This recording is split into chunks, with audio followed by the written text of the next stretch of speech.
कौन से अमाल हैं कि जिनसे नेकियां बर्बाद। मैं कुरान और हदीस से आज आपके सामने कुछ अमाल ऐसे रखूंगा, कुछ काम ऐसे रखूंगा कि जिसको करने वाले के बारे में फरमाया कि उसके अमाल बर्बाद कर दिए जाते हैं। सबसे जिसको कहें कि अहम तरीन मामला पता है क्या है? कि इंसान का ईमान छिन जाए। जिसका ईमान चला गया ना, अब उसका कोई अमल उसके काम नहीं आएगा। चाहे उसकी जिंदगी सजदों से भरी हुई हो, चाहे उसने बहुत नमाजें पढ़ी हो, सारी जिंदगी रोजे रखे हो, ईमान नहीं तो कुछ भी नहीं। और ये बात कुरान कहता है। अल्लाह का कलाम क्या फरमाता है सुनिए। रब्ब करीम कुरान में इरशाद फरमाता है, वमन यर्तदिद मिनकुम अन दीनिही फयमुत वहुव काफिरुन फउलाइका हबितत अमालुहुम फिद दुनिया वल आखिरह वउलाइका अस्हाबुन नार हुम फीहा खालिदून। अब इसका तर्जुमा सुनो। और तुम में जो कोई अपने दीन से फिर काफिर होकर मरे तो उन लोगों का किया अकारत गया, दुनिया में और आखिरत में सब जाया हो गया, और वो दोज़ख वाले हैं, उन्हें उसमें हमेशा रहना है। एक बात याद रखिएगा, ये हमें बाज़ औक़ात समझ नहीं आती कि यार बंदा मुसलमान हो के काफिर कैसे हो सकता है, ईमान वाला हो के ईमान से कैसे निकल सकता है। ये बात तो आपको पता है ना कि दुनिया में सबसे ज्यादा जो तेजी से मजहब फैल रहा है वो कौन सा है? इस्लाम है। The most growing religion on earth. इस पूरी कायनात में सबसे तेजी से अल्हम्दुलिल्लाह इस्लाम फैल रहा है। लेकिन ये वन वे ट्रैफिक नहीं है कि अगर कोई मुसलमान हो सकता है गैर मुस्लिम, तो मुसलमान भी इस्लाम से खारिज हो सकता है। ठीक है, एक हदीस पाक सुनाता हूं ताकि ये बात और क्लियर हो जाएगी। हदीस पाक का मजमून है, नबी पाक अलैहिस्सलाम ने फरमाया कि औलाद आदम मुख्तलिफ तबकात में, मुख्तलिफ कैटेगरीज में पैदा की गई है। 4 कैटेगरीज, 4 किस्म बयान की नबी पाक ने। फरमाया एक पहली किस्म वो है कि बाज मोमिन पैदा होते हैं, ईमान वाली जिंदगी गुजारते हैं और उनका खात्मा भी ईमान पर होता है। हम अल्लाह से दुआ करते हैं कि अल्लाह इस कैटेगरी में हमें शामिल रखे, क्योंकि अल्लाह ने मुसलमान माँ बाप दिए, ईमान वाली जिंदगी दी है, अल्लाह ईमान वाली मौत अता फरमाए। लेकिन सेकंड कैटेगरी नबी पाक ने फरमाया कुछ लोग काफिर घराने में पैदा होते हैं, हालत कुफर पर जिंदा रहते हैं और हालत कुफर पर ही उनकी मौत होती है। बहुत बड़ी तादाद में ऐसे लोग जो गैर मुस्लिमों के यहाँ पैदा होते हैं, कुफर वाली जिंदगी गुजारते हैं, कुफर पर भी मर जाते हैं। तीसरी कैटेगरी सुनो, अल्लाह के नबी फरमाते कुछ लोग काफिर पैदा होते हैं, काफिरों वाली जिंदगी गुजारते हैं, मगर उनका खात्मा ईमान पर हो जाता है ना। कई लोग जो मरने जो दुनिया में मुसलमान हो रहे हैं, ये क्या है? काफिर थे ना, गैर मुस्लिम थे, कलमा पढ़ा, मुसलमान हो गए। बड़ी अच्छी बात है। मुझे एक वाकया याद आ गया। हांगकांग में दावत इस्लामी वाले जो थे, वो हमारे मुबल्लिगीन किसी मरीज की इयादत के लिए हॉस्पिटल में गए। दावत इस्लामी के तो तरीक़ेकार में भी शामिल है, हमें भी जाना चाहिए, मरीज की इयादत सुन्नत है। तो वो लोग वहाँ इयादत करने गए तो बराबर में बिस्तर पर एक 70 साल का हांगकांग में एक बूढ़ा शख्स गैर मुस्लिम, वो भी लेटा हुआ था, इलाज करवाने आया था। जब वो वापस जाने लगे उसने इशारा किया, जरा इधर आइएगा। वो इधर गए तो कहा तुम लोग कौन हो? चेहरे पे दाढ़ी थी, सर पे इमामा था। कहा मुसलमान है। क्यों आए थे? कहा हमारा एक दोस्त है, वो बीमार था, उसको देखने आए थे। अच्छा, मुसलमान क्या होता है, इस्लाम क्या होता है? 7, 8, 10 मिनट बातचीत हुई, इस्लामी भाइयों ने उसको दावत दी कि आप भी मुसलमान हो जाएं। अस्पताल के बिस्तर पर वो बूढ़ा शख्स कलमा पढ़कर मुसलमान हो गया। मगर उससे बढ़कर जो जिसको कहते हैं ना ईमान अफरोज बात ये थी कि अगले चंद घंटों बाद उसका इंतकाल भी हो गया। यानी उसके मुकद्दर में ईमान था तो अस्पताल के बिस्तर पर भी उस तक ईमान पहुंच गया। ये हदीस का जो तीसरा हिस्सा है ना, समझो कि कुछ लोग काफिर घराने में पैदा होते हैं या काफिर होते हैं, पैदा ही काफिर कुफर पर होते हैं, पूरी जिंदगी कुफर पर गुजरती है, मगर उनका खात्मा ईमान पर होता है। अब नबी पाक अलैहिस्सलाम ने फरमाया चौथी कैटेगरी, ये वो लोग होते हैं जो मुसलमान घराने में पैदा होते हैं, मोमिन पैदा होते हैं, इस्लाम वाली जिंदगी गुजारते हैं, मगर उनका खात्मा कुफर पर होता है। ये चौथी कैटेगरी डराने वाली है। इससे समझना होगा कि हमारे पास कोई गारंटी नहीं कि मैं ईमान सलामत लेकर जाऊंगा। एक बड़ी प्यारी हदीस बच्चे बच्चे को याद है, इन्नमल आमालो बिन्नियात, है ना, अमाल का दारोमदार नियतों पर। एक और हदीस है, इन्नमल आमालो बिल खवातीम, अमाल का दारोमदार खात्मों पर है। खात्मा ठीक होना जरूरी है। हम में से बहुत सारों को तो फिक्र ही कोई नहीं कि यार अच्छा इसकी भी फिक्र करनी है, इस पर भी कोई बात करनी है, इसकी भी कोई सिक्योरिटी करनी है। सोचिए ना। अच्छा, फिर अब ये हदीस आपने सुन ली, कुरान की आयत सुन ली, सहाबा ने भी सुनी, औलिया ने भी सुनी, खुद नबी पाक का एटीट्यूड क्या था।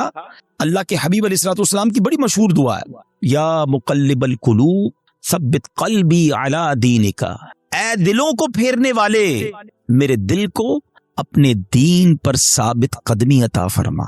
अल्लाह के नबी दुआ कर रहे हैं जिनके सदके हमें दीन मिला है।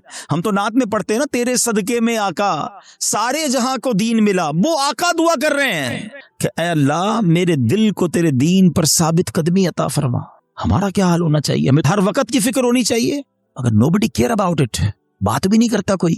आमाल को बचाने के लिए सबसे पहले ईमान को बचाना होगा। अच्छा, अब दूसरा सवाल आता है कि ठीक है हजरत, समझ आ गया कि ईमान की हिफाजत की फिक्र करनी चाहिए, ईमान बड़ी सेंसिटिव चीज है। अब ये भी बताइए कि ईमान चला किस चीज से जाता है? हाँ, ये अहम क्वेश्चन है कि ईमान से बंदा खारिज कैसे हो सकता है। अच्छा, फिर शैतान है ना, अभी भी हो सकता है किसी के जहन में ये बात डाल रहा होगा, यार कैसी अजीब सी बात कर रहे हैं मौलाना साहब, 50 साल का तो हो गया, 60 साल का हो गया, सारी जिंदगी कलमा पढ़ा और अब ईमान से भी जा सकता हूँ। जनाब ये बात पहले समझनी होगी। मैं आपसे एक सवाल करता हूँ, 70 साल कोई बेईमान रहा, गैर मुस्लिम रहा, सिद्ध के दिल से कलमा पाक पढ़े, मुसलमान हो जाएगा? ईमान में दाखिल हो जाएगा? एक जुमला ही है ना, मगर दिल से कहा। 70 साल की कुफर की जिंदगी एक तरफ, ईमान में आते ही पिछले गुनाह भी माफ हो जाते हैं। तो क्या कोई 70 साल मुसलमान रहकर कोई एक जुमला ऐसा कह दे हैं मादल्ला, अल्लाह की तौहीन का, अल्लाह के नबी की तौहीन का, इस्लाम की तौहीन का, जिसको कुफरिया कलमात कहे जाते हैं, तो वो भी इस्लाम से खारिज हो सकता है। तो सबसे पहले तो जबान की एहतियात है। Think before you talk. बात करने से पहले सोचो मैं क्या बोल रहा हूं। ये कहीं इस गुफ्तगू में मेरा ईमान तो गारत नहीं हो जाएगा? तो आज ये ख्याल ही नहीं है। अब इसमें बड़ी बड़ी साजिशें हुई हैं, फिल्मों के गाने ऐसे बनाए गए, कॉमेडी शो ऐसे बनाए गए, ये कॉमेडियंस या फिल्मों के गाने या जनाब दोस्तों में हंसी मजाक, कभी दोजक का मजाक, कभी जन्नत का मजाक, कभी मादल्ला फरिश्तों का मजाक। हमारी लिमिट है, हम मुसलमान हैं, हमारी बाउंड्री है। लोग कहते हैं यार रेड लाइन होती है, भाई रेड लाइन मुसलमान की ये है कि वो इन बातों पर गुफ्तगू नहीं कर सकता, इसका मजाक नहीं उड़ा सकता। एक हद है हमारी ना, हम जो चाहे मुंह में बोल देंगे। दुनिया में कई ऐसे मुल्क हैं जहाँ किसी इदारे के खिलाफ बात नहीं हो सकती, किसी पर्सनालिटी के खिलाफ बात नहीं हो सकती, हम उसको फॉलो करते हैं। मगर हम इस्लाम के बारे में, दीन के बारे में जो मुंह में आया कह रहे होते हैं। तो याद रखें, शैतान तो चाहता ही यही है। अल्टीमेट गोल पता है शैतान का क्या है? कि मैं और आप गैर मुस्लिम होकर कब्र में जाए। वो मरने से पहले भी आता है, आखिरी वक्त भी बंदे के पास आता है कि किसी तरह इसका ईमान छीन लूं। इतना खतरनाक दुश्मन है वो हमारा, और हम सुकून की नींद सो रहे हैं, हमें फिक्र ही कोई नहीं है। फिर दूसरा जो एक प्रॉब्लम है जिसकी वजह से ईमान बर्बाद हो सकता है, वो है गुनाहों की आदत। रिवायतों में आता है कि जब बंदा एक गुनाह करता है ना, उसके दिल पर एक सियाह नुक्ता लग जाता है, और जब वो बार बार गुनाह करता है तो वो एक नुक्ता नुक्ता नुक्ता एक वक्त आता है कि पूरा दिल ही काला हो जाता है। जब दिल काला हो जाता है तो उस पर नसीहत की बात ही असर नहीं करती है। फिर शैतान के लिए बड़ा आसान होता है उसका ईमान छीनना। मैं आखिरी बात इस मौजू पे कर लूं ताकि अगले अमल की तरफ जाऊं, वरना यही एक टॉपिक ऐसा है कि मैं पूरा बयान इस पर करूं, और करने चाहिए ऐसे बयान कि ईमान की हिफाजत की फिक्र बहुत जरूरी है। कि अब आप गौर करें, शैतान जो है ना, मैंने जैसे बताया कि वो हमारा पक्का दुश्मन है और हमें आखिरी वक्त में हमारा ईमान छीनना चाहता है। अब एक शख्स है जो रोजाना शैतान से हार जाता है। शैतान सुबह उठने लगता है, शैतान कहता नहीं फजर नहीं पढ़नी, सो जा, रजाई ओढ़ी और सो गया। सुबह हुई नहीं और शैतान जीत गया। फाइट हुई, शैतान जीत गया। दोपहर हुई, ज़ोहर नहीं पढ़ने दी, शैतान जीत गया। मार्केट में गया, बेपर्दा औरत गुजरी, शैतान ने कहा देख ले, देख लिया, शैतान जीत गया। मोबाइल उठाया, हराम देख ले, बुरी वेबसाइट देख ले, देख ली, शैतान जीत गया। कारोबार करने लगा, शैतान ने कहा झूठ बोल दे, झूठ बोला, शैतान जीत गया। है धोखा दे दे, धोखा दिया, शैतान जीत गया। सूद कमा ले, सूद का काम किया, शैतान जीत गया। जिससे रोज शैतान जीत रहा है, मरने से पहले वाली जो फाइट होगी उधर भी तो शैतान आएगा ना उसको समझाने के लिए कि ईमान दुरुस्त नहीं है, मुसलमान दुरुस्त नहीं है, अल्लाह का कलमा मत पढ़। जो रोज शैतान की मान रहा है, कहीं मरने से पहले भी मान गया तो उसका क्या बनेगा? तो रोज शैतान की मानने वाले के बारे में ये डर है कि मरने से पहले उसका ईमान छीन लिया जाएगा। और जो रोज शैतान को हरा रहा है, सर्दी के दिन है, जी चाहता है ना उठूं, शैतान कहता है सो जा, कहता नहीं मैं रहमान का बंदा हूं, शैतान का बंदा नहीं, वो फजर अदा करता है, शैतान को हराता है। शैतान कहता है हराम देख, वो नहीं देखता, शैतान को हराता है। शैतान कहता है हराम कमा, बड़े पैसे इस काम में, वो कहता है नहीं हराम मुझे नहीं चाहिए, शैतान को हराता है। बेपर्दगी से उसे बचाता है, वो लड़ता है शैतान से रोजाना। ये फाइट सारी जिंदगी रहेगी, याद रखो। और जो रोज शैतान से लड़ रहा है ना, इंशाअल्लाह जब मरते वक्त शैतान उसका ईमान छीनने आएगा ना, वो उधर भी शैतान की नहीं मानेगा, कलमा पढ़कर कब्र में चला जाएगा। हम भूल जाते हैं, वो नहीं भूलता, हम सोते हैं, वो नहीं सोता, वो जाग रहा है, वो हम पर हमले कर रहा है, बारीक हमले करता है। तो पहली बात आज समझ जाओ कि ईमान सलामत लेकर कब्र में जाना ये हमारा अल्टीमेट टारगेट होना चाहिए एट एनी कॉस्ट। अगर ईमान मेरे हाथ में नहीं रहा तो मैं तो गया ना। तो हमें इसकी फिक्र भी करनी है, इसके लिए दुआएं भी करनी है, हमारी नमाजों में हमारी दुआओं में ये शामिल होना चाहिए। आप बुजुर्गों की दुआएं तो पढ़े ना, है नबी पाक की दुआएं पढ़ें, ईमान की सलामती का वहां आपको जिक्र मिलेगा, ईमान की हिफाजत का जिक्र मिलेगा। हमारी दुआ क्या है? या अल्लाह कारोबार में बरकत दे दे, सेहत में बरकत दे दे, बड़ा बंगला मिल जाए, नौकरी मिल जाए। मैं नहीं कहता अल्लाह से मत मांगो, अल्लाह के सिवा किससे मांगेंगे?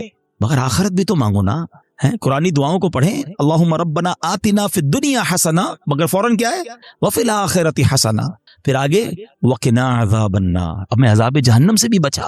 अल्लाह करे कि हम अपने ईमान की हिफाजत की फिक्र करने वाले बन जाए। एक और अमल, अल्लाह अकबर, वो इतना आम हो गया है कि जिसकी वजह से भी अमाल बर्बाद होते हैं, और वो अमल क्या है? हदीस पाक सुनाता हूँ। अल्लाह के हबीब अलैहिस्सलातु वस्सलाम फरमाते हैं, और वो अमल ये है कि बंदा किसी से हसद करे। अच्छा, हसद नेकियों के साथ पता है क्या करता है? नबी पाक फरमाते हैं, इय्याकुम वल हसदा फइन्नल हसदा याकुलुल हसनाती कमा ताकुलुन नारुल हतबा। अल्लाह के हबीब फरमाते हैं, हसद से बचो, वो नेकियों को इस तरह खा जाता है जैसे आग खुश्क लकड़ी को खा जाती है। अब मैं मिसाल देता हूँ, आपने लकड़ी जलाई और आग जलाई उस पर, थोड़ी देर बाद लकड़ी का क्या हाल होगा? खत्म ना, खाक हो जाएगी। ये पता है क्या करते हैं जो हसद करने वाले होते? सारा दिन नमाजें पढ़ी, रोजे रखे, सदके किए, रात आई आग लगाई और सारे अमाल बर्बाद कर दी। ये नेकियों को बर्बाद करने वाला काम है। और हसद, अल्लाह अकबर, आज इतना आम हो चुका है, हर दूसरे आदमी को दूसरे से हसद है, बल्कि भाई को भाई से हसद, बहन को बहन से हसद हो गया है। नबी पाक अलैहिस्सलाम फरमाते हैं, हसद से बचो, क्योंकि हसद ईमान को मूंड देने वाला काम है। एक और हदीस पाक में आता है, हसद ईमान को ऐसे बर्बाद करता है, हदीस पाक का मजमून है, जैसे सिरका ईलवा शहद को बर्बाद कर देता है। अब सिरके को शहद में डाले, शहद का क्या हाल होगा? फरमाया ये ईमान बर्बाद करने वाली बीमारी है। मगर आज कोई किसी को खुशहाल देखने के लिए तैयार ही नहीं है। अच्छा, बाज़ औक़ात पता है क्या होता है? जब इस तरह के बयान होते हैं, मैंने कहा ना ये लड़ाई जारी रहेगी, इस बयान के दौरान भी शैतान साथ चल रहा होगा, है किसी के जहन में सवाल कर रहा होगा, यार मौलाना साहब बात तो ठीक कर रहे हैं, मगर मैं तो हसद नहीं करता। वो आपको ये सब क्लैरिफाई कर रहा है कि बात ठीक है, मगर मैं तो हसद नहीं करता। नहीं, ऐसे नहीं शैतान को हमला करने देंगे, आज मुकाबला करेंगे इंशाल्लाह, ठीक है। अब मैं आपको कुछ सिम्टम्स बताता हूँ, कुछ निशानियां बताता हूँ कि जिसकी वजह से आपको ये रियलाइज होगा कि मैं हसद करता हूं कि नहीं करता। पहले तो हसद की तारीफ क्या है ये समझ लो। हसद की तारीफ ये है, द डेफिनेशन ऑफ जेलसी, कि अगर किसी शख्स को कोई नेमत मिले तो मेरा दिल ये चाहे कि ये नेमत छीनकर मुझे मिल जाए, या कम से कम इसकी बर्बाद हो जाए। ये हसद है, ये जहन्नम में ले जाने वाला काम है, हराम। हसद की एक जायज सूरत भी है, उसको हसद नहीं कहते, उसको हमारी उर्दू जबान में रश्क कहते हैं, अरबी में गिब्ता कहते हैं। वो क्या है कि जब किसी को नेमत मिले तो बंदा कहे अल्लाह इसको दी है, मुझे भी दे दे। इसमें कोई हरज नहीं है, ये अच्छी बात है, इसमें जायज है ये। लेकिन जो दूसरी वाली साइड है वो बहुत ज्यादा बढ़ गई है। ठीक है, पहले तारीफ पता चल गई, अब कुछ निशानियां बताता हूं, चेक कर लेते हैं। अगर ठीक है मेरे अंदर नहीं तो फिर सही है, फिर तो अल्लाह का शुक्र है मेरा दिल साफ है। अगर गड़बड़ है तो फिर इलाज भी बताऊंगा। अब पहले तो लेबोरेटरी टेस्ट कर लेते हैं एक दूसरे का। चेक कीजिए आपकी लाइफ में कोई ऐसा है। अच्छा, ये एक और पहले बात बता दूंगा, हसद जो है ना होता ही उससे जिसको हम जानते हैं, जिससे ताल्लुक होता है। जिससे ताल्लुक नहीं उससे हसद नहीं होता। हमें फैसलाबाद में रहकर ब्राजील के किसी शख्स से हसद नहीं हो सकता, हम जानते ही नहीं उसको, पता नहीं क्या कर रहा है। हसद किससे होगा? या तो किसी दोस्त से होगा, या किसी रिश्तेदार से होगा, या अपनी फील्ड के किसी बंदे से होगा। आप कारोबार करते हैं ना, किसी कारोबारी अपने किसी कारोबारी से हो जाएगा, हैं अपने किसी रिश्तेदार से हो जाएगा, अपने किसी दोस्त से, अपने किसी करीब पड़ोसी से हो सकता है, जिसको आप जिसके साथ आपका इंटरेक्शन है ना, आप उससे हसद कर सकते हैं। अब चेक ये करना है कि मैं किसी से हसद करता हूं कि नहीं। ठीक है, मैंने आपको बाउंड्री बता दी है। अब मेरा लेबोरेटरी टेस्ट कह लें, मदनी लेबोरेटरी टेस्ट करता हूं। अब मैं आपको 2-3 एग्जाम्पल्स बताता हूं। अपने आप से खुद ही सवाल करें, मुझे जवाब नहीं देना, आपने अपने आप से ही सवाल करना है। पहला सवाल, दुनिया में कोई एक बंदा ऐसा है, या औरत भी हो सकती है, रिश्तेदार भी हो सकती है, कि यार जब भी उसे कोई खुशी मिलती है ना, नेमत मिलती है, तरक्की मिलती है, दौलत मिलती है, शोहरत मिलती है, तो मुझे प्रॉब्लम होता है, मुझे मजा नहीं आता।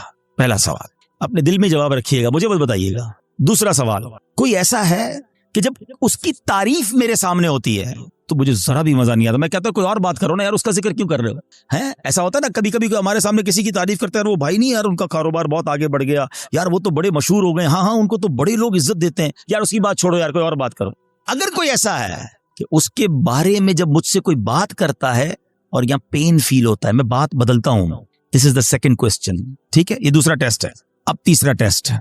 कोई ऐसा है कि जब उसका नुकसान हो जाए, है, बदनाम हो जाए, उसका पैसा बर्बाद हो जाए, माद अल्लाह उसकी फैक्ट्री में आग लग जाए, उसका घर तबाह हो जाए, या उसके घराने में कोई झगड़ा हो जाए, उसकी फैमिली तितर बितर हो जाए, तो अंदर ही अंदर खुशी होती है, हाँ यार अब मजा आया, हाँ मैं तो चाहता ही यही था ये बर्बाद हो जाए। These are the 3 symptoms।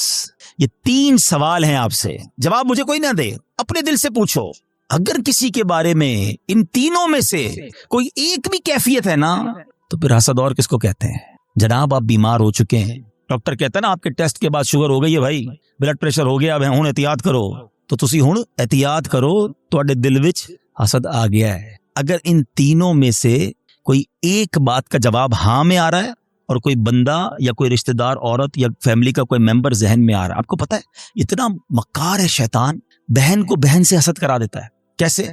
एक बहन खुशहाल है अपने ससुराल में, दूसरी बेचारी गरीब है, अब उसके दिल में डाल देगा ये तरक्की कर रही है, मैं पीछे रह गई, बर्बाद। नेकियां अच्छा, जिससे हसद कर रहे हैं ना, हम उसका बिगाड़ कुछ नहीं सकते। एक और बात सुन लेना, आज हसद इतनी खतरनाक बीमारी है कि हसद हो गया तो जल खुद ही रहा हूं मैं, उसका कुछ नहीं बिगड़ रहा, वो तरक्की किए जा रहा है, ना रात को नींद आ रही है, उसी के बारे में सोची जा रहा हूं, दिल अलग जल रहा है। कयामत की आग तो अलग है, अभी से दिल जल रहा है। ये इतनी खतरनाक बीमारी है। हसद के दुनियावी सिम्टम्स बताऊं आपको, हमें बहुत सारे लोग मिलते हैं, आकर कान में कहते हैं, कभी पर्ची देते हैं, नींद नहीं आती, सुकून नहीं है, मैं सोचता बहुत हूं। जिसको भी ये प्रॉब्लम है ना, चेक कर ले, उसने किसी ना किसी का हसद पाला हुआ है, क्योंकि वो तरक्की किए जा रहा है, तुम्हारी नींद उड़ती जा रही है, तुम सोचते ही उसके बारे में हो। प्रॉब्लम होती है यार, एक और फैक्ट्री, एक और बंगला ले लिया, एक और कोठी ले ली, एक और गाड़ी ले ली। अरे भाई ले ली तो तुम्हें क्या प्रॉब्लम है? इतनी खतरनाक ये बीमारी है कि चैन नहीं लेने देती बंदे को।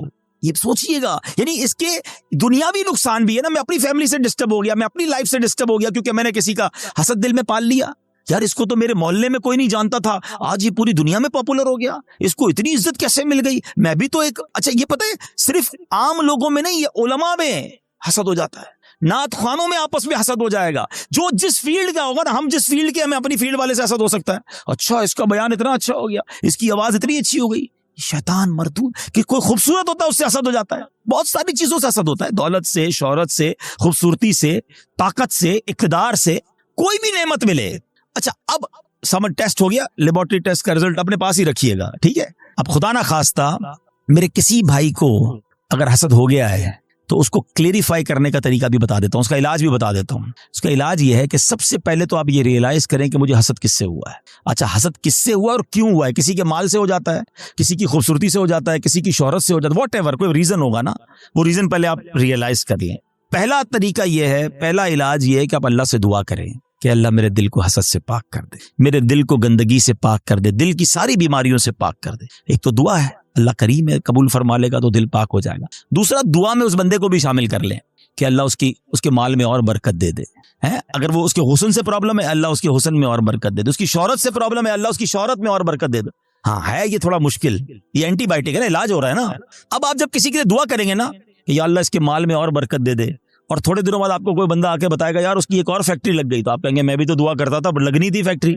तीसरा तरीका एक और है हसद से निकलने का, कि जिससे हसद हुआ है ना उसको तोहफा दे। हदीस पाक का मजमून है, तोहफा दो मोहब्बत बढ़ेगी। हाँ लेकिन ये बता के मत देना कि भाई तेरे से हसद हो गया था, तोहफा लेकर आए हो, मौलाना साहब ने कहा था, और गल खराब हो जाएगी, तो बताना नहीं उसको। हाँ बताना चले उसको। अच्छा एक बात और समझ लो आप, जिससे हसद हुआ है ना उसको कोई प्रॉब्लम नहीं है, प्रॉब्लम मुझे है, ठीक मुझे होना है। उसको तो शायद नेकियां मिल रही होंगी अगर कोई उसके बारे में गीबत कर रहा है, बदगुमानियां कर रहा है। हमें अपना इलाज करना है, मेरे अमाल बड़े थोड़े हैं। वो शायर कहते हैं नफ्स बदकार ने दिल पर ये कयामत तोड़ी, अमले नेक किया भी तो छुपाने ना दिया। एक तो नेकी हुई नहीं, हुई तो बचाई नहीं। तो दो बातें हो गई आज के बयान में, ईमान की हिफाजत और अपने आप को हसद से बचाना है। एक और अमल बड़ा खतरनाक है और उसको शिर्क असगर कहा गया, और वो बड़ा बारीक है, शैतान का ऐसा खतरनाक वार है कि पता भी नहीं चलने देता, और वो है रियाकारी। अच्छा रियाकारी क्या है? दिखलावा। बंदे को बड़ा जी चाहता है यार मैं नेकी करूँ ना, पता तो चले मैंने क्या किया है, यार कमाल है, इतना इतना इतना चंदा दिया और कोई ऐलान ही नहीं है, इतने इतने सजदे किए, पता ही नहीं किसी को कि कमरे के अंदर जाके कितने नफल पढ़ता हूँ, तहज्जुद पढ़ता हूँ। तो अब नेकी कर, पहले तो मशहूर था नेकी कर दरिया में डाल, अब तो नेकी कर फेसबुक पे डाल, हर चीज सोशल मीडिया पे डालनी है। तो ये जो दिल की चाहत है ना अंदर से, ये समझो ये बड़ा बारीक वार है। और अहदीस में रियाकारी के बारे में इस कदर शदीद रिवायतें हैं कि अल्लाह के हबीब अलैहिस्सलातु वस्सलाम फरमाते हैं कि जब लोग अपने आमाल लेकर आएंगे ना अल्लाह की बारगाह में, अगेन वही वाली बात, बॉक्स वाली बात याद है ना कि बॉक्स खोला तो कुछ नहीं, रियाकार जब अल्लाह की बारगाह में आमाल लेकर आएंगे तो रियाकारों से कहा जाएगा उनके पास जाओ जिनके लिए तुम रियाकारी करते थे, उन्हीं से जाके अपना अजर ले लो। अल्लाह फरमाएगा मेरे पास कुछ भी नहीं है, लोगों को दिखाना था ना, जाओ उनसे जाके ले लो अजर। हमारा क्या होगा अगर हमारे रोजे, हमारे हज, हमारे उम्रे, हमारे सदके अगर ये कह दिया गया। और ये इतना बारीक वार है शैतान का कि पता भी नहीं चलता, कहीं ना कहीं बहाने से हमसे वो रियाकारी कराता है। वो मशहूर हदीस आपने कई बार सुनी होगी कि क़यामत के दिन अल्लाह की बारगाह में सबसे पहले एक शहीद का फैसला होगा। उससे कहा जाएगा तूने क्या किया? अल्लाह फरमाएगा मैंने तुझे इतनी नेमतें दी। वो मानेगा या अल्लाह हाँ मुझे नेमतें मिली। हदीस का खुलासा है, अल्लाह फरमाएगा तूने क्या किया? कहा या अल्लाह मैंने तेरी राह में जिहाद किया, लड़ते लड़ते शहीद हो गया, जान दे दी तेरी बारगाह में। यानी आप सोचो यार, जान देने से बढ़कर तो कुछ नहीं है ना। मगर अल्लाह की तरफ से क्या इरशाद होगा? तू झूठा है, तूने इसलिए ये अमल किया कि तुझे बहादुर कहा जाए, मुजाहिद कहा जाए, तुझे कह लिया गया ऐ फरिश्तों इसको जहन्नम में डाल दो। शहीद जहन्नम में क्यों? नीयत अल्लाह की रिजा की नहीं थी ना, शोहरत की थी, लोगों को पता चले। अब अल्लाह की बारगाह में एक सखी लाया जाएगा। ए अल्लाह की राह में खर्च करने वालों गौर से सुनो, वो सखी अल्लाह की बारगाह में लाया जाएगा। अल्लाह फरमाएगा मैंने तुझे बहुत माल दिया। कहेगा हाँ या अल्लाह तूने माल दिया, मगर मैंने तेरी राह में दिल खोल कर खर्च किया। मैं खुलासा कह रहा हूं, मैंने तेरी राह में दिल खोल कर खर्च किया। इरशाद होगा कि तू झूठा है, तूने इसलिए किया कि तुझे सखी कह लिया जाए। ए फरिश्तों इसको भी उठाकर जहन्नम में डाल दो। दुनिया में सखी मशहूर हो गए थे ना, बस अब जहन्नम में जाओ। तीसरा, कुरान का कारी लाया जाएगा, इल्म सिखाने वाला लाया जाएगा। अल्लाह कहेगा तुझे इतनी नेमतें दी। वो कहेगा हाँ मौला नेमतें मिली, मैं तो लोगों को इल्म पढ़ाता था, तेरा दीन पढ़ाता था, कुरान पढ़ाता था। फरमाया तो झूठा है, तूने इसलिए किया कि तुझे आलिम कहा जाए, कारी कहा जाए। ए फरिश्तों इसको भी उठाकर जहन्नम में डाल। कभी भी सेटिस्फाई ना हुआ करें, प्लीज ट्राई टू अंडरस्टैंड। शैतान मरदूद पहली कोशिश ये करता है हमारी नेकियां ना हो, और दूसरी कोशिश ये करता है कि अच्छा नेकियां कर ली ना, अब इसको नल एंड वॉइड कैसे करूं, डिलीट कैसे करवाऊं, जाया कैसे करवाऊं। उधर हम मार खा जाते हैं, उधर हम सोचते ही नहीं है।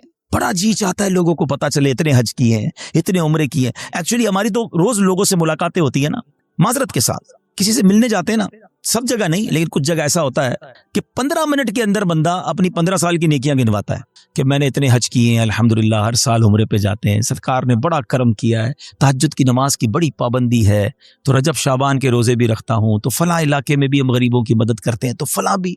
बंदा कहे भाई साहब किसने पूछा था ये सब आपसे? हमने तो तबीयत पूछी थी आपकी, आपने तबीयत के जवाब में पूरी लिस्ट निकाल के दे दी। अच्छा अब जरा मैं चोट करने के लिए कह रहा हूँ कि जो बंदा 15 साल पुराना हज याद रखे हुए है, उसको आज सुबह जो झूठ बोला है वो याद है?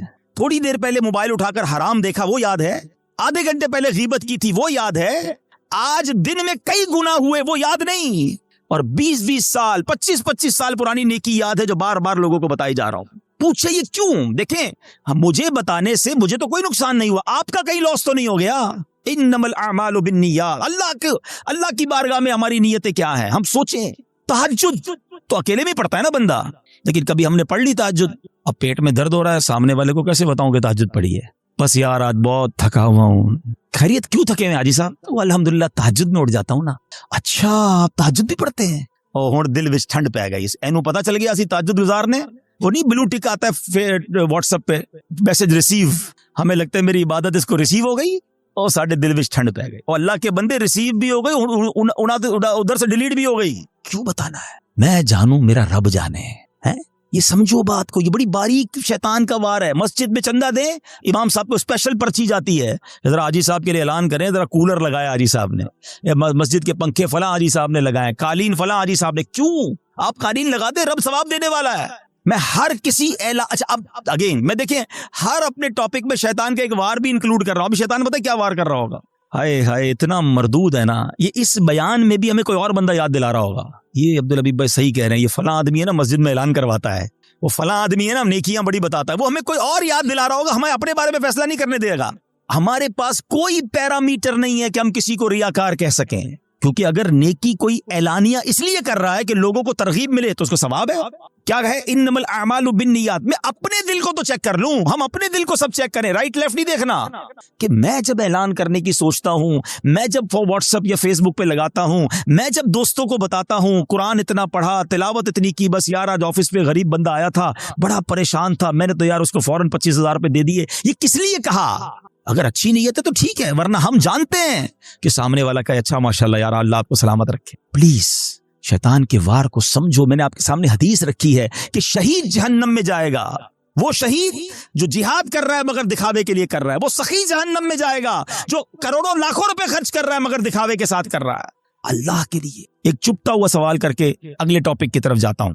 अपने आप से मैं भी सवाल करता हूं, मैं खुद अपने आप से भी सवाल करता हूं, मेरे और आपके पास ऐसी कितनी नेकियां हैं जो फकत मैं जानूं और मेरा रब जाने? कभी अकेले में सवाल करना अपने आप से कि किसी को नहीं पता, दुनिया में किसी को नहीं पता, बस मैं जानूं मेरा रब जाने। सवाब तो उससे ही लेना है ना, जन्नत में तो उसी ने मुझे दाखिल करना है अपने कर्म से, मैं क्यों दुनिया वालों को बताऊं?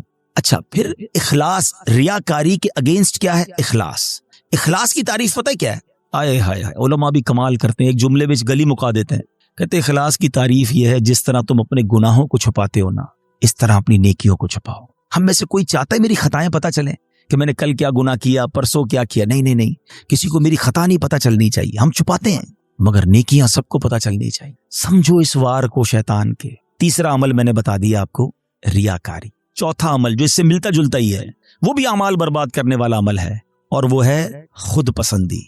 इंसान जो है ना अपने अंदर अपने आप को बहुत कुछ समझने लगता है। हदीस पाक में आता है खुद पसंदी 70 साल के अमल को बर्बाद कर देती है। आए हाय, मैं 70 साल नमाजें पढ़ूं, 70 साल रोजे रखूं, सदके खैरात करूं, और एक खुद पसंदी मेरे सारे अमाल बर्बाद कर दे। एक बुजुर्ग के बारे में आता है, अपने बच्चे के साथ कहीं सफर पर जा रहे थे, तो जब सफर पर जा रहे थे तो सराय खाना आया, रात को सो गए काफिले वालों के साथ। बाप बेटे उठे और तहज्जुद की नमाज पढ़ी। जब तहज्जुद पढ़ी ना तो बेटे ने अब्बू को कहा, अब्बू ये कैसे लोग हैं, सारे सोए हुए हैं, कोई भी नहीं उठा तहज्जुद के लिए। तो वालिद ने बेटे को बड़ा कमाल का जवाब दिया कि बेटा तू भी सोया रहता तो अच्छा ही था। समझ आई बात? ये जुमला बड़ा कमाल का है। आप तहज्जुद पढ़कर दूसरों को हकीर समझने लगे ना, और अपने आप को मैंने तहज्जुद पढ़ी, देखो यार ये सब सो रहे हैं। यही तो खुद पसंदी है कि अपने आप को कुछ समझ रहे हैं, उसका अपना ही कमाल समझ रहे हैं, अल्लाह की अता नहीं समझ रहे उसे।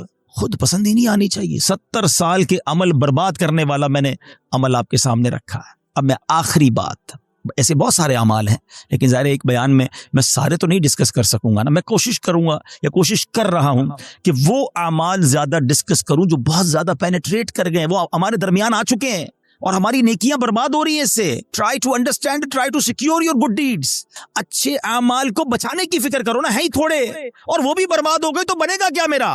और अब वो क्या है? वो कुरान कहता है, वो क्या है? कुरान कहता है, या अय्युहल्लज़ीना आमनू ला तुबतिलू सदक़ातिकुम बिलमन्नि वल अज़ा। ऐ ईमान वालो, अपने सदके बातिल न करो एहसान जताकर और तकलीफ देकर। ये भी बहुत बड़ा मसला है। अव्वल तो किसी के साथ भलाई करनी नहीं है, और भलाई कर ली अब सारी जिंदगी उसे एहसान जताना है। याद है ना, मैंने नौकरी दिलाई थी, भूल तो नहीं गया? चप्पल पहन कर आया था मेरे पास, अब गाड़ी वाला हो गया, भूल तो नहीं गया मेरा एहसान? तेरी बहन की शादी थी, मैंने उसका जहेज दिलवाया था, बड़ा आदमी हो गया, लेकिन याद है ना मैंने तेरे को लोन दिलवाया था। तौबा तौबा तौबा। सोचो, कभी कभी जिंदगी में एहसान जताने वाले मत बनना। मेरी और आपकी औकात क्या है? अगर मैंने किसी के साथ भला किया, मैंने अल्लाह की राह में खर्च किया, तो ये रब ने दिया ना। मैं खुदा की कसम कई बार ये बयानात में जुमला कहा है कि यार जब भी अल्लाह की राह में दो ना, किसी गरीब की मदद करो, किसी सदके की जगह पर दो, मस्जिद में दो, व्हाटएवर, अल्लाह की राह में खर्च करके अल्लाह की बारगाह में एक सजदा भी किया करो। अल्लाह तेरी मेहरबानी, तूने देने वाला बनाया, मुझे मांगने वाला नहीं बनाया है। आज मेरा कोई मुलाजिम, मेरा कोई गरीब रिश्तेदार मेरे दरवाजे पर आकर कहे कि भाईजान मेरी बच्ची की शादी है और मुझे फर्नीचर चाहिए, हम एहसान जताएंगे? सोचो, मैं भी किसी के दरवाजे पर खड़ा हो सकता था, मुझे आज अल्लाह ने दिया है ना, अगर ना दिया होता तो मैं भी अपनी बच्ची की शादी के लिए किसी के दरवाजे पर खड़ा होता, मैं भी किसी दोस्त के पास जाता कि माँ हॉस्पिटल में और इलाज के पैसे नहीं है। ये सिर्फ मेरे रब की मेहरबानी है कि लोग मेरे पास आ रहे हैं और मैं उन्हें देकर जताऊंगा। ना करो ऐसा, अल्लाह के लिए मदद किया करो, अल्लाह का शुक्र भी अदा किया करो। ये सारा सदका जाया हो जाएगा। आप मस्जिद में देकर, मदरसे में देकर, दीनी कामों में देकर रसीद भी ले लें, मगर रसीद तो रह जाएगी, सवाब चला गया अगर आपकी नीयत दिखावे की है, आपकी नीयत अल्लाह की रिजा की नहीं है। सदके बातिल हो जाएंगे। कुरान कहता है ना। मैं जब भी ये बात बयान करता हूं मुझे एक वाकया याद आ जाता है कि एक बार मैं बिजनेसमैन है उनके घर गया, काफी बड़ा उनका बेंगलो है। हम बैठे थे तो उनका मुलाजिम चाय लेकर आया। जैसी मुलाजिम आया ना चाय लेकर, तो उस शख्स ने पता है क्या किया? कहता है ये मेरा मुलाजिम है, मैंने इसको घर बना के दिया है, इसकी बच्ची की शादी कराई है। आप यकीन करें मैं इतना अंदर ही अंदर शर्मिंदा हो गया कि यार ये क्यों ये बातें मुझे बता रहा है, इस बंदे का क्या हाल हो रहा होगा, और वो मुलाजिम दिल ही दिल में कितना रो रहा होगा कि यार साहब ने एक बार मेरी मदद की है, हर मेहमान को सुनाते हैं। ये क्यों करते हैं हम? आपने कर दिया ठीक है, आप दूसरों को बताकर उसे जलील करेंगे। यही तो कुरान कह रहा है कि ऐ ईमान वालों अपने सदके बातिल न करो। एहसान जताकर, ईजा पहुंचाकर, हम तकलीफ पहुंचाते हैं, बाज़ औक़ात मदद भी करते हैं और उसको इतने ताने देते हैं कि वो बेचारा शर्म से पानी पानी हो जाता है, गरीब है कर कुछ नहीं सकता। ये कभी भी अपने अंदर आदत नहीं होनी चाहिए। बल्कि सच्ची बात बताऊं, हमें तो ये भी नहीं उम्मीद होनी चाहिए कि यार मैं किसी को सदका दूं तो ये मेरे लिए दुआ करे, मेरा नाम लेके दुआ। हम पता है कि उम्रे पे भेजते हैं किसी को, जाओ उम्रे पे जाना, हर चक्कर में मेरे लिए दुआ करना। हम तो साथ फीस भी रखते हैं, इतने उम्रे करना, अम्मी के नाम पे करना, अब्बा कया। और यार आप कुछ भी ना बोलो उसको, वो जा रहा है, कदम कदम पर सवाब आपको मिल रहा है। आपको बोलने की जरूरत क्या, मेरा रब सब जानता है ना। अल्लाह जानता है कि नीयत किधर की है। हजरत आयशा सिद्दीका रज़ियल्लाहु ताला अन्हा, हजरत उम्मे सलमा रज़ियल्लाहु ताला अन्हा, उम्महातुल मोमिनीन है ना, क्या शानदार अंदाज होता था। आप अपने गुलाम को पैसे देती, फरमाती जाओ किसी गरीब को दे आओ, और देखो गरीब से हमारे लिए दुआ ना कराना, और अगर वो हमारे लिए कोई दुआ कर देना तो वो दुआ नोट करके आना। अब मिसाल के तौर पे वो गरीब को जाके पैसे देते, गरीब दुआ करता कि या अल्लाह उनकी खैर हो, रिस्क में बरकत हो, वो दुआएं लिख कर लाते, और हजरत उम्मे सलमा और बीबी आयशा हाथ उठाकर उस फकीर के लिए वही दुआएं किया करती जो उन्होंने इनके लिए की थी, और फरमाती दुआ का बदला दुआ हो जाए, अजर अल्लाह से लेना। सुभान अल्लाह, क्या अंदाज है? सदका करें, अल्लाह की राह में खर्च करो, मगर ऐसे करो कि दाएं हाथ से खर्च करो, बाएं हाथ को पता ना चले। वही सवाल अगेन, ऐसे कितने अमाल है मेरे और आपके पास कि मैं जानूं और मेरा रब जाने। हाँ यकीनन कुछ नेकियां ऐसी होती हैं जो खुल के करनी चाहिए और इस नीयत से करनी चाहिए कि लोग करें, लेकिन दिल की कैफियत अपने आप से पूछ लें। तो बहरहाल मेरे प्यारे इस्लामी भाइयों, आज के इस मुख्तसर से बयान में जो मैंने टॉपिक चूज किया था कि हम अपने आमाल की हिफाजत की फिक्र करें, हम अपने पैसों की, अपनी फैक्ट्री की, अपने घर की, अपनी गाड़ियों की, सबकी हिफाजत की फिक्र करते हैं, क्योंकि वो कीमती हैं। खुदा की कसम सबसे ज्यादा कीमती मेरा ईमान है। ईमान नहीं तो कुछ नहीं, और सेकंड फिर मेरे आमाल हैं, नेकियां नहीं हैं। कयामत के दिन अगर कह दिया गया कि तुम्हारी कोई इबादत कबूल नहीं, तो फिर हम किधर जाएंगे? हमारे बुजुर्गाने दीन इतने सेंसिटिव थे इस मामले में। एक बुजुर्ग के बारे में आता है, वो कपड़े सीते थे, बहुत अच्छे कपड़े सीते थे, तो वो मार्केट में जाते थे और जो कपड़े बनाते थे वो सेल करते थे। तो वो एक बार गए एक जगह पर और एक कपड़े के बड़े एक्सपर्ट ताजिर को उन्होंने अपना पीस दिया, कढ़ाई वढ़ाई करके ले गए थे। तो उसने जैसे ही कपड़ा हाथ में लिया ना, तो उसने उसके ऐब निकालना शुरू किए, स्टिचिंग ठीक नहीं है, कलर कॉम्बिनेशन ठीक नहीं है, फला चीज गलत है। तो बुजुर्ग रोने लगे। तो वो ताजिर कहता है आप रोए ना, मैं ले लेता हूँ, परचेज कर लेता हूँ, आप रो क्यों रहे हैं? कहते हैं मैं इसलिए नहीं रो रहा तुम्हें मेरे कपड़ा में ऐब निकाले, मैं ये सोच रहा हूं कि मैंने ये कपड़ा अपने होश के मुताबिक, अपनी ख्याल के मुताबिक बिल्कुल सही सिया था, मगर जब ये कपड़ा किसी एक्सपर्ट के हाथ में आया तो उसको मेरे ऐब पता चल गए। मैंने अपनी सोच से नमाजें ठीक पढ़ी हैं, अपने हिसाब से सदके ठीक किए हैं, मैंने उम्रे और हज ठीक किए हैं, लेकिन कयामत के दिन जब ये अमाल अल्लाह की बारगाह में पेश होंगे और उधर से कह दिया गया तेरे सजदों में इखलास नहीं है, तेरे सदकों में इखलास नहीं है, तेरी इबादत में ज़ौक़ नहीं है, तेरी नीयतें अच्छी नहीं होंगी, तो मेरा क्या बनेगा? इस तरह वो सोचते थे। कभी हमने नेकी करके ये सोचा कि या अल्लाह नेकी बची रहे, कबूल फरमा ले? हम तो नेकी करके फूल जाते हैं, भाई मैं नमाजी, मैं हाजी, मैं रोजादार, मैं सदका देने वाला। नहीं, प्लीज समझो बात को। हमने कई ऐसे वाकयात पढ़े हैं कि जो बड़े बड़े नामवर उस जमाने के जनाब मुस्तजाबुद दावात हुआ करते थे। जब शैतान गालिब आया, नफ्स गालिब आया, लालच गालिब आई, तो ईमान भी हाथ से चला गया। बलम बिन बाऊरा का वाकया किसको नहीं पता? मुस्तजाबुद दावात था वो शख्स, लेकिन जब लालच गालिब आई, शैतान का दाव चल गया, हजरत मूसा के खिलाफ हुआ, उनके बारे में बद्दुआ करने लगा, उसकी जबान लटक कर बाहर आ गई और कुफ्र पर उस पर खात्मा हुआ। हमें डरना है, दुआएं मांगनी है, और ये खौफ हमें सहाबा में नजर आता है। हाँ, सैयदना अबू बकर सिद्दीक, हजरत उस्मान गनी, हजरत मौला अली, बीबी फातिमा, बीबी आयशा रज़ियल्लाहु अन्हा, इनके वाकयात तो पढ़े। ये तिनका उठाकर कहा करते थे काश में तिनका होता, इंसान ना होता। क्यों कहते थे? कि अल्लाह की बारगाह में पेश हुआ और वहां मेरा ईमान ना चला जाए, मेरे अमाल बर्बाद ना हो जाए। तो बहरहाल मेरे प्यारे इस्लामी भाइयों, ये फिक्र मैं आज के बयान में पेश करना चाहता था। हसद से बचना है, नियत कर लें इंशाअल्लाह। हमने एहसान जताने से और दिखलावे से बचना है, खुद पसंदी से बचना है, और सबसे मेन जो पहला मेरा टॉपिक था, ईमान की हिफाजत की फिक्र करनी है। ईमान के डाकू घूम रहे हैं, यकीन करें, और वो ऐसा डाकू है शैतान के नजर भी नहीं आता। और डाकू तो नजर आते हैं ना, पुलिस वाला आप खड़ा कर लेंगे, आपको दिल के आगे पीछे पहरेदार बिठाने होंगे। पहरेदार कौन है? आपने नमाज पढ़ के पहरेदार बिठाना होगा, आपने कलमा पाक का विर्द करना होगा। अच्छा, ये भी बड़ा प्रॉब्लम है, सबकी तमन्ना क्या है? या अल्लाह मरने से पहले, मरते वक्त क्या नसीब करना? कलमा नसीब करना। आज दिन में कितनी बार कलमा पढ़ा है, ये चेक करो ना। हाँ? मरते वक्त सबको कलमा चाहिए, जिंदगी में पढ़ो ना। और ये बात बड़ी अजीब बताने जा रहा हूं, एक बुजुर्ग का जुमला मैं भूलता नहीं हूं। वो कहते हैं, अपनी जबान को कलमे का आदी बनाओ, ताकि जिस दिन जबानें भारी पड़ेंगी उस दिन तुम्हारी जबान से कलमा जारी हो जाए। मौत के वक्त ना जबान भारी हो जाती है, मगर हम कई हफ्ते हो गए कलमा नहीं पढ़ा हमने। है कितनी तस्बीहां पढ़ी कलमे की? रोज कम से कम एक तस्बीह, 100 बार कलमा। अच्छा, आपको पता है हदीस पाक में अफजलु जिक्र कहा गया, सबसे अफजल अगर कोई जिक्र है तो वो ला इलाहा इल्लल्लाह मुहम्मदुर रसूलुल्लाह। पूरा कलमा पढ़े या कम से कम ला इलाहा इल्लल्लाह का विर्द करें और आखिर में 3 बार मुहम्मदुर रसूलुल्लाह सल्लल्लाहु अलैहि वसल्लम पढ़ ले, ताकि मेरी जबान कलमे की आदी रहे। और जो चीज आदी होती है ना, वो पता कब निकलती है? आखिरी बात, चलें, ये भी एक बड़ी दिलचस्प बात भी है, और अल्लाह करे कि मेरे बयान से कोई ये मैसेज ले जाए। इंसान पर जब धक्का लगता है ना, चोट लगती है, मुश्किल वक्त आता है, तो जो अंदर असली होता है ना, बाहर निकल आता है। ठीक है, ये इसको मैं आपको एक एग्जाम्पल से समझाऊंगा। एक शख्स था, बादशाह के पास आया, कई जबानों का माहिर, एक्सपर्ट। उसकी जबान इतनी फ्लुएंट थी कि उसने चैलेंज किया कि मेरी ओरिजिनल जबान पहचान के बताएं। अरबी भी तो, इंग्लिश भी तो, उर्दू भी तो, फ्रेंच भी, जिस जबान में बात करें उस जबान में वो जवाब दे, और बड़ी फ्लुएंट जवाब दे। कोई नहीं पहचान सका। एक शख्स आया, कहता, बादशाह सलामत, मुझे थोड़ा टाइम दे, मैं इसको पहचान लूंगा। कहा कैसे? कहा मुझे इसके साथ ही रख दें अपने महल में। इन दोनों को एक ही कमरा दे दिया। सुबह हुई तो बंदा कमरे से बाहर निकला, जब सीढ़ियों पे आया तो पीछे से उसने धक्का दे दिया, वो लड़खड़ाता हुआ नीचे गिरा, और अब उसको बुरा भला कहना शुरू कर दिया, गालियां निकालना शुरू कर दी। कहा बादशाह सलामत, जिस जबान में गालियां दे रहे ना, ये इसकी असल जबान है। जब बंदे को झटका लगता है ना, तो उसका असल बाहर आता है। इसको और आसान समझा देता हूँ। कोई सालन लेकर, प्याला लेकर हमारे करीब से गुजरे, उसको ठोकर लगेगी तो बर्तन से क्या निकलेगा? सालन गिरेगा ना। और अगर कोई पानी का प्याला लेके जा रहा है, उसको ठोकर लगाएंगे तो क्या गिरेगा? तो जो ठोकर लगती है ना, जो अंदर होता है ना, वही बाहर निकलता है। अब मिसाल देता हूं, आप मोटरसाइकिल पे जा रहे हैं, गाड़ी पे जा रहे हैं, अचानक ब्रेक लगा, एक्सीडेंट होने से बचे आप, क्या निकला जबान से? कुछ लोगों की जबान से उस वक्त गाली निकलती है, और कुछ लोगों की जबान से माशाल्लाह उस वक्त भी या रसूल अल्लाह निकलता है, ला इलाहा इल्लल्लाह निकलता है, या गौसे आजम निकलता है। क्यों? अंदर अच्छा भरा हुआ है। जब झटका लगाना तो अंदर वाला बाहर आ गया। और हमने देखा है उस वक्त कई ऐसे लोग होते हैं जिनकी जबान से उस वक्त भी गाली निकलती है, बुरी बात निकलती है, अरे तेरी तो। क्यों?